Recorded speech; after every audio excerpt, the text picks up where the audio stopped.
നിയമസഭാ തിരഞ്ഞെടുപ്പിൽ അതും ശക്തമായ ത്രികോണ മത്സരം നടക്കുമ്പോൾ 20% മുതൽ മേലോട്ട് വോട്ട് കിട്ടുക എന്ന് പറഞ്ഞാൽ അത്തരം സ്ഥാനാർത്ഥികൾ വിജയത്തിനടുത്താണ് എന്നർത്ഥം.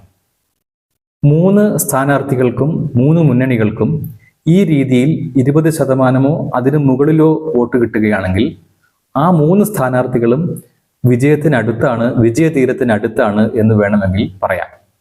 ഇത്തരത്തിൽ ജയസാധ്യതയുടെ കാര്യം നോക്കുമ്പോൾ ഈ കഴിഞ്ഞ നിയമസഭാ തിരഞ്ഞെടുപ്പിൽ കേരളത്തിൽ NDA ഉണ്ടാക്കിയിട്ടുള്ള സാന്നിധ്യം വളരെയധികം ശ്രദ്ധേയമാണ്. 20% അല്ലെങ്കിൽ അതിൽ കൂടുതലോ എന്ന മാർക്കിലെത്തിയിരിക്കുന്ന BJP സ്ഥാനാർത്ഥികൾ സംസ്ഥാനത്ത് 30 പേർ വരും. തിരുവനന്തപുരം മുതൽ കാസർഗോഡ് വരെയുള്ള വിവിധ ജില്ലകളിൽ മുന്നണി വലിയ തോതിലുള്ള സ്വാധീനവും സാന്നിധ്യവും അറിയിച്ചു എന്ന് മാത്രമല്ല, കൂടുതൽ ജില്ലകളിൽ, കൂടുതൽ മണ്ഡലങ്ങളിൽ 20% എന്ന മാർക്കിലേക്ക് കടന്നെത്താൻ മുന്നണിക്ക് സാധിക്കുകയും ചെയ്തു. വോട്ടിംഗ് ശതമാനം വെച്ച് 1ാം സ്ഥാനക്കാരനായ സംസ്ഥാന പ്രസിഡന്റും നേമം MLAയുമായ രാജീവ് ചന്ദ്രശേഖർ മുതൽ ഏറ്റവും കൂടുതൽ വോട്ട് നേടിയ സ്ഥാനാർത്ഥി എന്ന നിലയിൽ മഞ്ചേശ്വരത്ത് മത്സരിച്ച K. സുരേന്ദ്രൻ മുതൽ കാഞ്ഞിരപ്പള്ളി മണ്ഡലത്തിൽ മത്സരിച്ച കേന്ദ്രമന്ത്രി ജോർജ് കുര്യൻ, 20% വോട്ട് നേടിയ ജോർജ് കുര്യൻ, അതുപോലെ തന്നെ വർക്കല മണ്ഡലത്തിൽ മത്സരിച്ച് ഇതുപോലെ തന്നെ 20% വോട്ട് പിടിച്ച സ്മിത സുന്ദരേശനും വരെ ഇക്കൂട്ടത്തിൽ പെടും.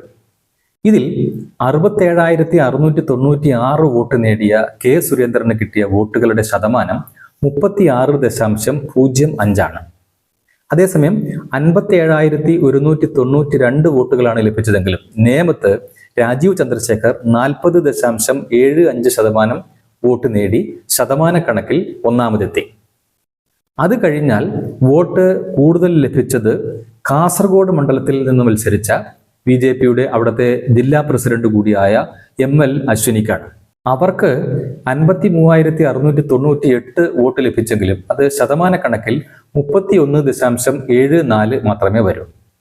ഇനി MLAമാരിൽ B. ഗോപകുമാറിന് 51,923 വോട്ടുകളോടെ 38.04%, V. മുരളീധരന് 46,564 വോട്ടുകളോടെ 35.39% നേടാനായി.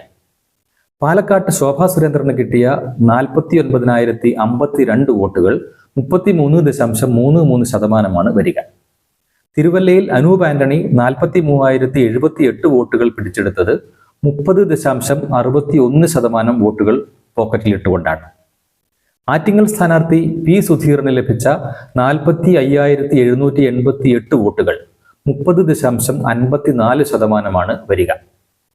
പാലക്കാട് ജില്ലയിലെ മലമ്പുഴയിൽ C. കൃഷ്ണകുമാറിന് കിട്ടിയതാകട്ടെ 48,908 വോട്ടുകളാണ്, 30.13%.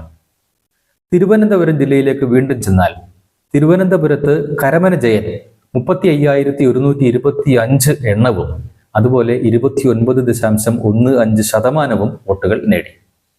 നാട്ടികയിൽ മത്സരിച്ച സിറ്റിംഗ് MLA CC മുകുന്ദന് 28.7% വോട്ടുകളാണ് ലഭിച്ചത്, 45,216 വോട്ടുകൾ.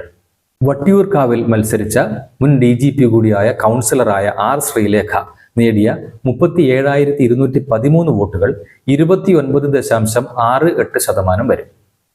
ഇനിയുള്ള മികച്ച നേട്ടം രേഖപ്പെടുത്തിയത് കോഴിക്കോട്ടാണ്. മഹിളാ മോർച്ച സംസ്ഥാന പ്രസിഡന്റ് നവ്യ ഹരിദാസ് കോഴിക്കോട് നോർത്ത് മണ്ഡലത്തിലെ 39,899 വോട്ടർമാരുടെ വോട്ടുകൾ നേടിയെടുത്തുകൊണ്ട് 28.19% വോട്ട് പോക്കറ്റിലാക്കി. തിരുവനന്തപുരം ജില്ലയിൽ തന്നെ കാട്ടാക്കടയിൽ മത്സരിച്ച PK കൃഷ്ണദാസിന് 26.14% വരുന്ന 38,231 വോട്ടുകളാണ് സ്വന്തമാക്കാൻ കഴിഞ്ഞത്. പാലായിൽ മികച്ച പ്രകടനം കാഴ്ചവെച്ച ഷോൺ ജോർജിന് ലഭിച്ച 35,304 വോട്ടുകൾ ശതമാനക്കണക്കിൽ വരുന്നത് 25.99 ആണ്.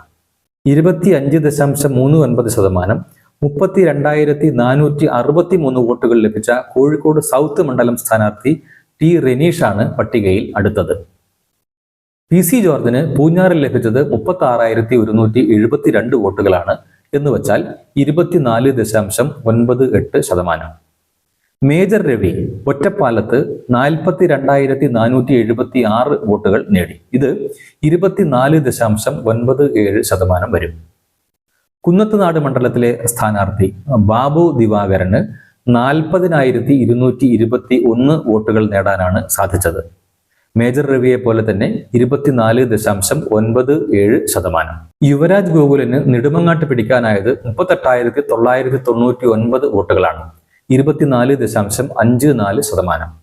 തൃശൂരിൽ പത്മജ വേണുഗോപാലിന് 23.08% അഥവാ 28,662 വോട്ടുകളാണ് കിട്ടിയത്. ചേലക്കരയിലെ സ്ഥാനാർത്ഥി കെ ബാലകൃഷ്ണനെ 37,286 പേർ തുണച്ചു. ശതമാനക്കണക്കിൽ 22.85. ചെങ്ങന്നൂർ മണ്ഡലത്തിൽ 22.51% വോട്ടുകൾ BJPക്ക് കിട്ടി. സ്ഥാനാർത്ഥി MV ഗോപകുമാർ നേടിയത് 30,943 വോട്ടുകളാണ്. അതുപോലെ തന്നെ ചിറയൻകീഴ് മണ്ഡലം സ്ഥാനാർത്ഥി BS അനൂപിനെ 32,920 വോട്ടർമാർ പിന്തുണച്ചു, 22.31%. തൃശൂർ ജില്ലയിലെ മണലൂരിൽ KK അനീഷ് കുമാർ നേടിയ 38,125 വോട്ടുകൾ 22.24% വരുമെങ്കിൽ ആറന്മുളയിൽ കുമ്മനം രാജശേഖരൻ നേടിയ 34,983 വോട്ടുകൾ 22.22% വരിക. അതുപോലെ തന്നെ ഹരിപ്പാട്ട് മത്സരിച്ച സന്ദീപ് വാചസ്പതിക്ക് 21.42% വോട്ടുകളാണ് ലഭിച്ചത്.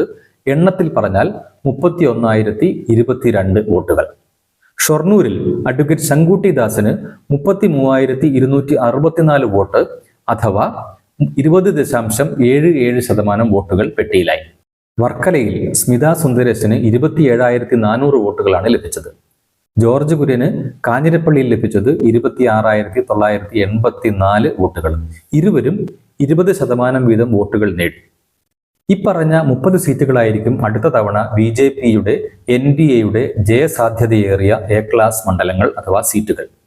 35 സീറ്റുകൾ ജയിച്ചാൽ ഞങ്ങൾ കേരളം ഭരിക്കുമെന്ന് BJP സംസ്ഥാന പ്രസിഡന്റായിരിക്കെ K. സുരേന്ദ്രൻ പ്രസ്താവിച്ചത് ഇതുമായി കൂട്ടി വായിക്കാവുന്നതാണ്. ജയിച്ചു കയറുക വലിയ ബുദ്ധിമുട്ടല്ലാത്ത ഈ മണ്ഡലങ്ങളിൽ പലതിലും അടുത്ത തിരഞ്ഞെടുപ്പ് മുന്നിൽ കണ്ട് സജീവ പ്രവർത്തനം തുടരാൻ തീരുമാനിച്ചിരിക്കുകയാണ് ഇത്തവണ സ്ഥാനാർത്ഥിത്വം ലഭിച്ചവർ. സ്ഥാനാർത്ഥിയുടെയും അതുപോലെ പാർട്ടിയുടെയും മുന്നണിയുടെയും സജീവ ഇടപെടൽ ഈ മണ്ഡലങ്ങളിൽ തുടരണം എന്ന് BJP സംസ്ഥാന നേതൃത്വം തീരുമാനിച്ചാൽ അടുത്ത തവണ വലിയ മാറ്റം സൃഷ്ടിക്കാൻ സാധിച്ചേക്കും. ഓരോ നിയമസഭാ തെരഞ്ഞെടുപ്പ് കഴിയുമ്പോഴും BJP സാന്നിധ്യം ശക്തമാക്കും എന്ന പ്രഖ്യാപനം പാർട്ടി നേതാക്കളുടെ ഭാഗത്തു നിന്നും അതുപോലെ അതിനെക്കുറിച്ചുള്ള ആശങ്ക ഇടത് വലത് മുന്നണികളിൽ നിന്നും ഒപ്പം ഇടത് വലത് സാംസ്കാരിക പ്രവർത്തകരിൽ നിന്നും ഉയരാറുണ്ട്. എന്നാൽ NDAയുടെ വളർച്ചയ്ക്ക് പകരം തളർച്ചയുടെ ലക്ഷണം കാണിച്ചത് 2021 നടന്ന നിയമസഭാ തെരഞ്ഞെടുപ്പിൽ മാത്രമാണ് എന്ന് കാണാം.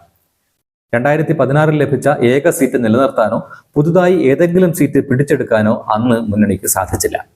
എന്നാൽ 2024 ലോക്സഭാ തെരഞ്ഞെടുപ്പിൽ തൃശ്ശൂരിൽ ജയിക്കുക മാത്രമല്ല തിരുവനന്തപുരം, ആറ്റിങ്ങൽ മണ്ഡലങ്ങളിൽ ജയത്തിനടുത്തോളം എത്തുകയും ആലപ്പുഴ പോലുള്ള മണ്ഡലങ്ങളിൽ വോട്ടിംഗ് ശതമാനം ഗണ്യമായി വർദ്ധിപ്പിക്കാൻ സാധിക്കുകയും ചെയ്തു.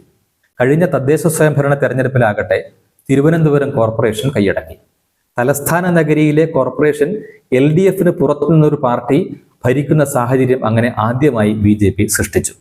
തിരുവനന്തപുരം കോർപ്പറേഷൻ CPIMൽ നിന്ന് നേടിയെടുത്ത പാർട്ടി എന്ന ഖ്യാതി BJPക്ക് ലഭിക്കുകയും ചെയ്തു. മേയർ VV രാജേഷിന്റെ നേതൃത്വത്തിലുള്ള ജനകീയ പ്രവർത്തനത്തിലൂടെ കോർപ്പറേഷൻ ഭരണത്തിൽ വേരൂന്നാൻ പാർട്ടിക്ക് സാധിക്കുമെന്ന പ്രതീക്ഷ നിലനിൽക്കുകയുമാണ്.